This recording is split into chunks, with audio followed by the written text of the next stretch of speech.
Welcome back. You're listening to WSB Stony Brook. You just heard some songs off of Time the Valuator's newest release called How Fleeting, How Fragile. I'm now joined by one of the members in the band. How about you introduce yourself and tell us a bit about the band? Hey, my name is Rene Möllenbeck, and I'm the guitar player slash piano player in Time the Valuator. Also one of the main songwriters. So when did this project start up, and how did all of you guys meet up? Started out in 2015 when the former singer of the band, Phil, approached me over a Volumes cover that I did on YouTube, and it was a guitar cover.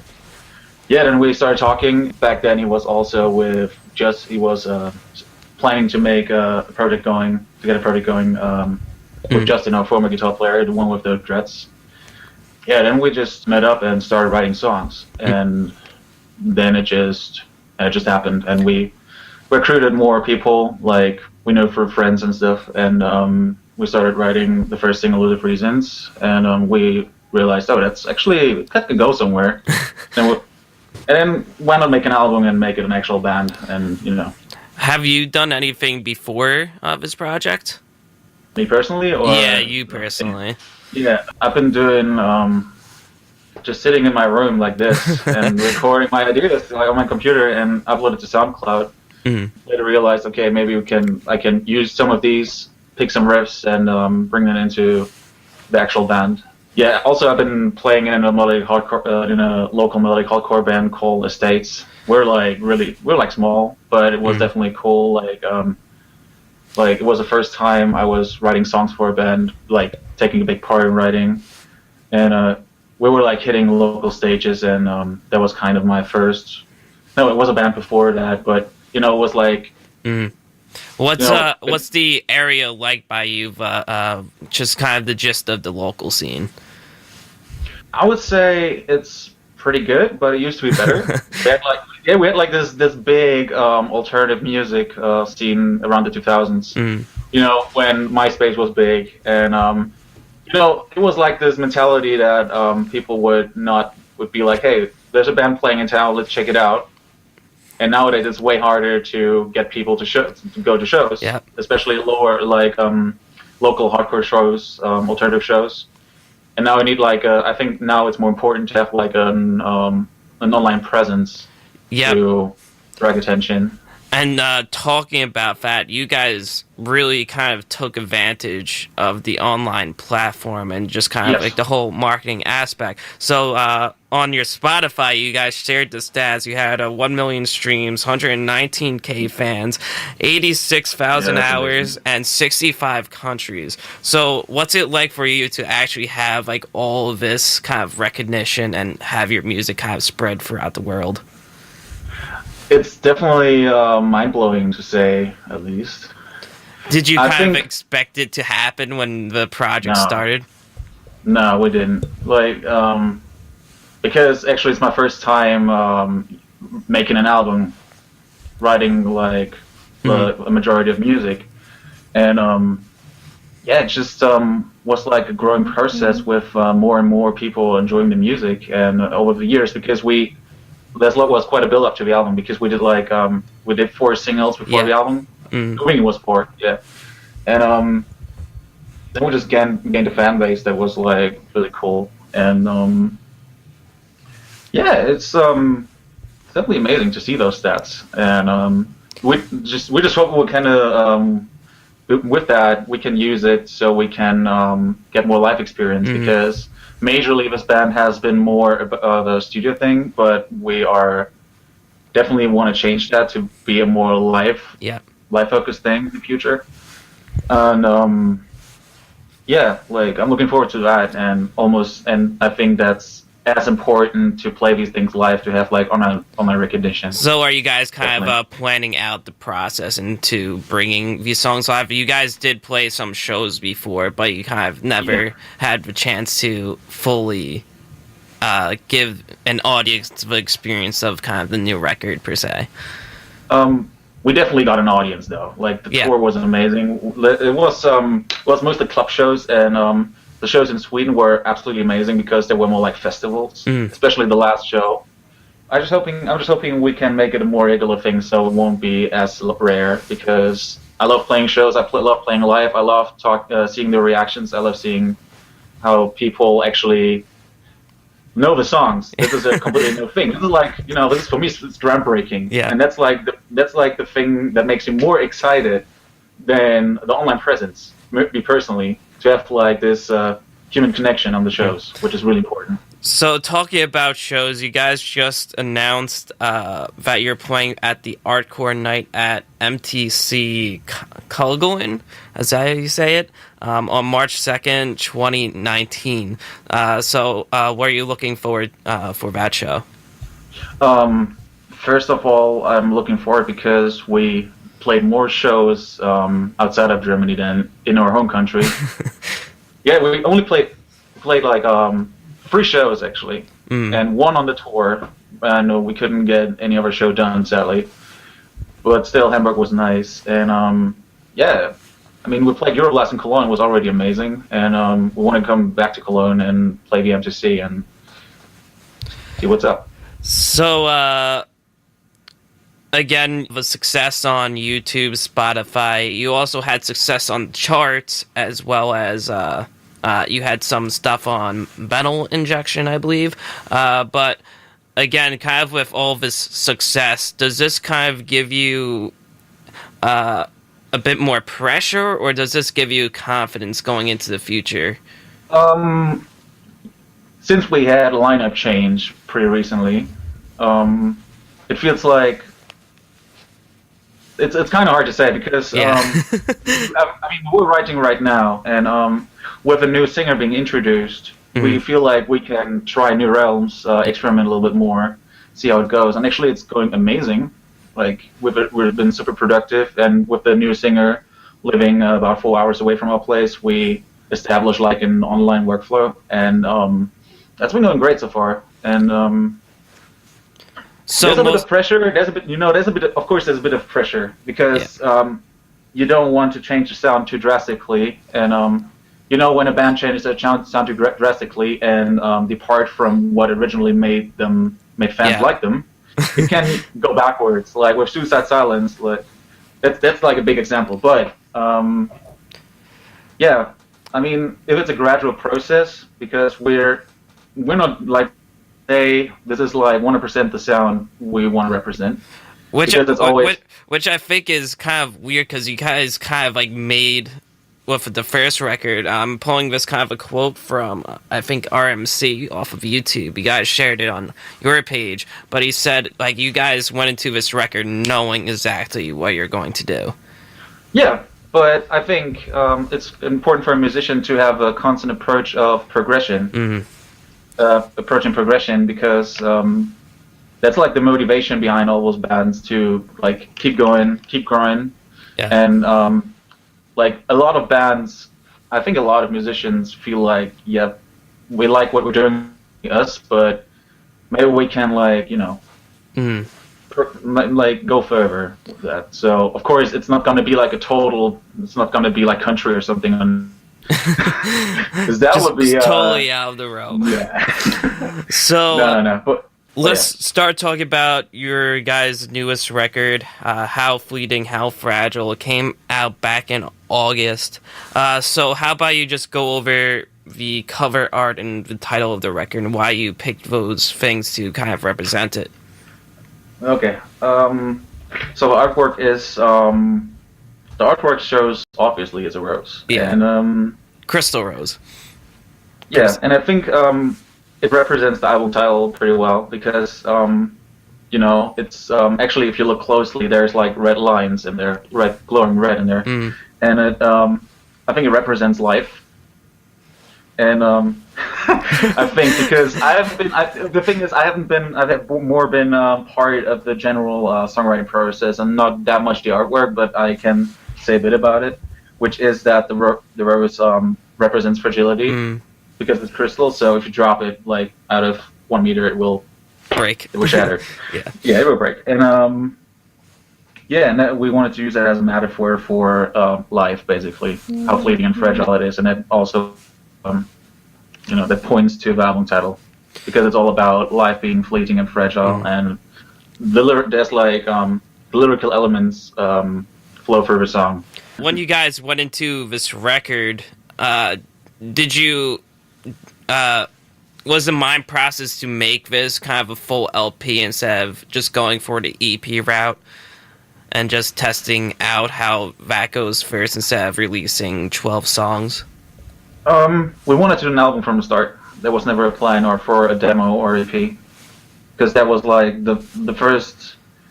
I think the very first approach was to be like, okay, we just don't want to make an EP or something. We want to make a full album as our first, like, initiation to the world. CD, pretty much, yeah. How long did it take you guys to kind of figure out what you're going to produce sound-wise for Time the Valuator? That took no time at all, because... Really? Yeah, because Embark Arjo has been someone I've been knowing for a long while. He's also been very active in the local alternative music community. And also, a former singer, Phil, his former band, Nibiru, was also produced by Chris. And then we just decided we can work with him. He's a cool guy.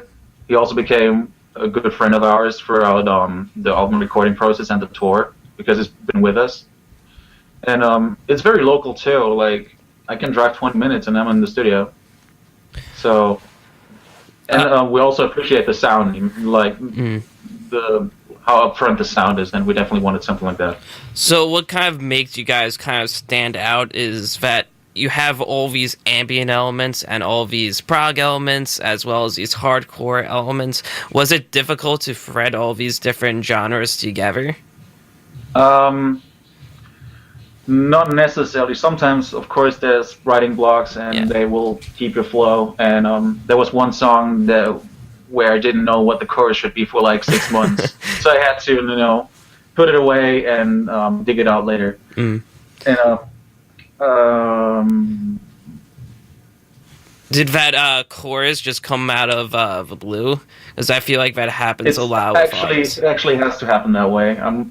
The thing is, it's for me when I'm writing, I don't use theory at all. I just play around, think about parts in my head, and in random daily situations. And then when I have something, I rush to my computer and try to get it done as fast as possible before I lose it, because I don't use theory, so I cannot just whip out. So I can't just whip out a paper and write notes down and stuff. And when it comes to the genres, I think it's just a massive influence from everything we listen to. And it's basically just mushed together, and then these parts come to life, and it's mostly just try and error, pretty much. What were some records you've been listening to in the creation of your LP that you probably took inspiration from? Okay. So I've been listening to a lot of Language by The Contortionists. Of course, Periphery, but not that much compared to the years before that. Tesseract Altered State, one of my favorite albums of all time. Radiohead, a lot of Radiohead, especially A Moonshaped Pool, the latest album, which is a unforgettable masterpiece. Yeah, just a variety of stuff. Also, like ambient music. I've been listening to Helios a lot lately, and Triphonic. For Phil, I think it was a lot of Peter Gabriel. The 1975. In this record, there's a lot of production details. What are some things that you think people may miss the first time around? What should people listen for next time they listen to this record? That's an interesting question. I think if you listen to, I'm trying to see it on albums I listen to that I listen to repeatedly. I think when you listen to it for the first time, you have a more superficial vision on the sound, and when you go for it, you just hear what's been layered in the songs, like different layers of guitar, synthesizers, and strings. Sometimes they're really, really subtle, so takes like a good sound system to hear some of them, or like different harmonies, vocal harmonies that are woven through it. I don't know if that's the right word to say it. But yeah, just small elements of ambience coming through with every listen. So I pulled out some lyrics from a couple of songs off the record to maybe get an idea of the idea behind them and the context behind them.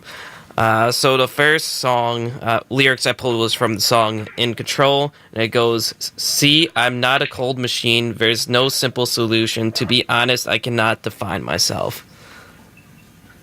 Yeah, I've been like so caught up in like the writing the newer stuff that I forgot a little bit about those lyrics, about the meanings.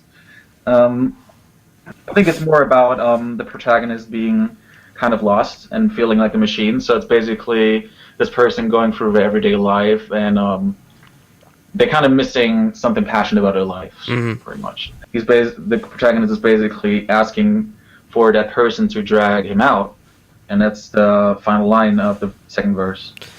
The next couple of lyrics I pulled off was from Elusive Reasons, and it goes, "Like a twist of nature's destined path, we seek forgiveness in the arms of our own consciousness." I think it's more about people. Actually, that part of the song I could explain the least, because it was definitely an idea of the vocalist. Mm-hmm. And especially that part, it was 100% him when we were writing. It was like, mostly when we were writing lyrics, we were pitching ideas back and forth, and he would write full passages, and then we would adjust it together and see what we can do. So the lyrical process for you guys was kind of a combined effort? Yes. And the whole song is basically about yourself giving you so much trouble that you can progress in life, I would say. So the next song, Heritage, I pulled the lyrics, "A little light slipping through my hands, just like the smallest grain of sand, meant to guide me, but merely a burden, dragging me back to the ground." The song basically shows some kind of frustration over someone being guided by a figure. Mm-hmm. It can be, you can see it from different perspectives. It can be a father figure, it can be a deity. And basically the hope that is given through that force doesn't feel real to the protagonist. So there's this little light slipping through the protagonist's hands, and it means that this little light at the end of the tunnel isn't enough for the protagonist to be really convinced that this is the right way. And after that, he's basically accusing that the person or the entity was meant to guide that protagonist, but in the end, it doesn't give hope at all. Well, it's more like an accusation to that figure.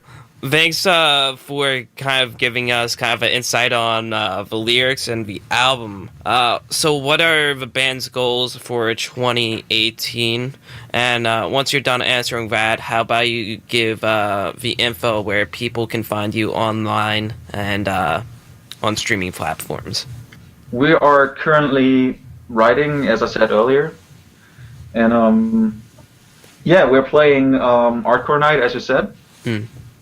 And there's a bunch of other stuff coming up, live shows, and those will be announced in the coming weeks and months. Depends. And, we definitely wanted to release a new single kind of soon. So might be the first quarter of 2019 already, because we definitely found a singer, a new one, and we are going to introduce him very soon. And then it's going to be a new single, and we're going to start writing the new record. Well, I mean, we are writing the new record, but we're going hopefully be done. Keep doing it. Yeah.